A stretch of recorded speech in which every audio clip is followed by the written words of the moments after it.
Bonjour, bonsoir, bonjour, bonsoir. Ça dépend du lieu où vous vous trouvez en cet instant, car l'heure peut varier selon le lieu où vous vous trouvez. Bienvenue sur notre chaîne Leçon Retenue TV. Nous venons pour conclure notre pièce Matthieu 10, 36. L'homme n'aura pour ennemi que le gens de sa propre maison. Je vous avais dit au tout début que j'ai soupçonné quelque chose. Papa Kofi n'y était pour rien. C'est Pierrot qui avait envoûté son frère. Il est allé voir un féticheur afin de pouvoir avoir son frère à sa merci. Mais malheureusement, ils ne se sont pas bien compris avec le féticheur. Le féticheur dit autre chose, Pierrot comprend autre chose. Le féticheur il dit ça dans ton estomac. Pierrot, selon lui, a compris qu'il fallait qu'il dise ça sous son cœur, c'est-à-dire que ne pas le dire en haute voix. Alors que le féticheur disait, tu pouvais bien le dire en haute voix, mais où t'as nassé à monter, maintenant, de tout ton cœur, c'est-à-dire que tu le dis vraiment, avec sincérité, quoi. Malheureusement, ils ne se sont pas compris. Pierrot s'est fait avoir. Pourquoi je dis que Pierrot s'est fait avoir?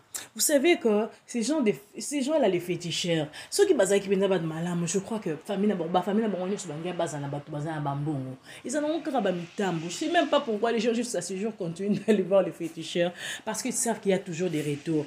Voilà. Aïe quoi, avouer vérité, sa fiancée lui a dit, si tu as fait ça à ton frère, moi na maman na yo, que ferais-tu? Nangai o nazalanga mo paya, moi si kaka okolinga obala, okosalanga nini? Pierrot, le fantôme de son frère le hantait, il était obligé d'avouer la vérité, même à sa famille. Il est allé dire à sa famille que c'est moi qui ai fait ceci, c'est moi qui ai fait cela, voilà. Regardez la réaction des enfants de papa.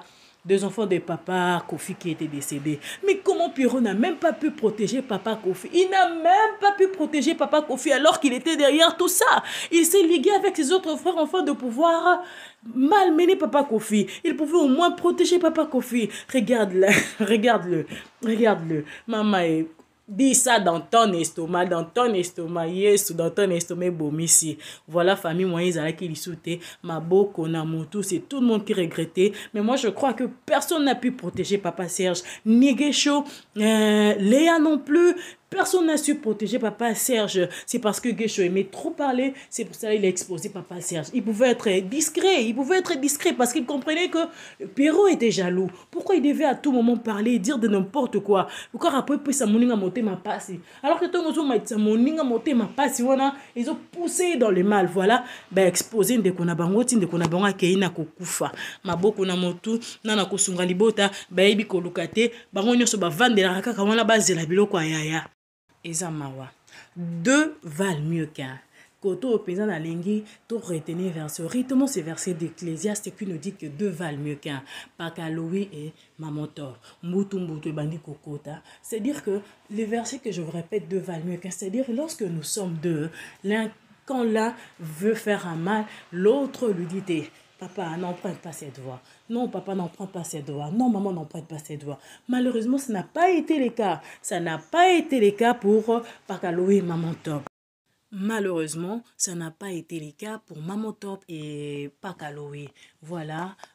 Abonnez-vous sur notre chaîne, partagez la vidéo, invitez les amis, partagez avec les amis afin qu'ils viennent s'abonner à notre chaîne pour plus de vidéos. D'aucuns disent, l'occasion fait les larrons, l'occasion fait le larron.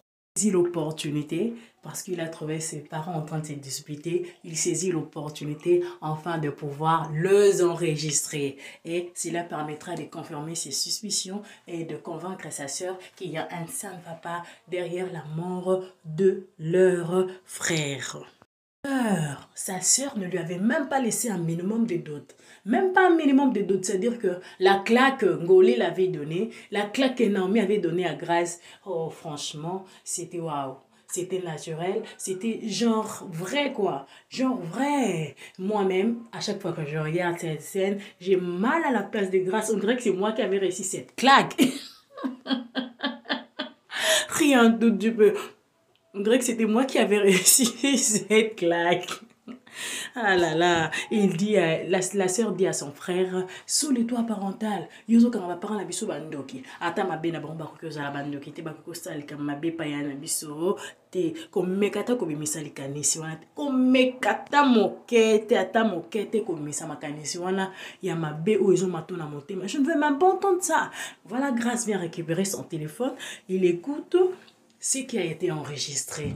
Malheureusement pour Pakaloui et Maman Top, le soupçon de Grâce ont été confirmés. Ils n'ont même pas eu le temps de voir qu'il y avait un téléphone sur la table parce que c'était très emporté. C'était très emporté. Dans l'air du spit là, qu'on soit na bassin dans tellement qu'il a bossé un téléphone Nicolas mais ça non. Il n'y avait même pas les canisata que moi la coco ça met sa télé na si ma porte au kabango. Non. Bazo soit na kakabeko soit na enregistrement peso kota se kokota. Grâce malheureusement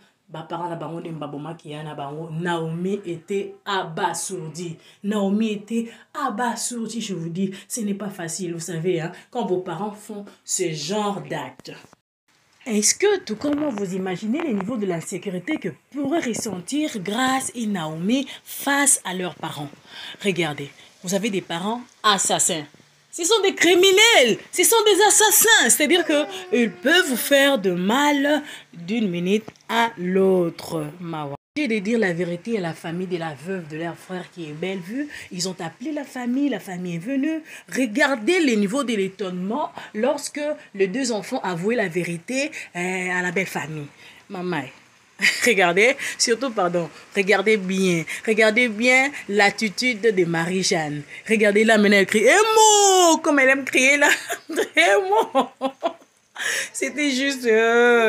Les deux frères sont restés seuls et de ces faits, ils sont restés responsables de biens de leur frère aîné qui était décédé. Ils décident de partager l'héritage avec l'héritier qui se trouve dans le ventre de Bellevue. Merci de pouvoir nous suivre. Abonnez-vous sur notre chaîne afin de pouvoir nous encourager. Aimez, partagez.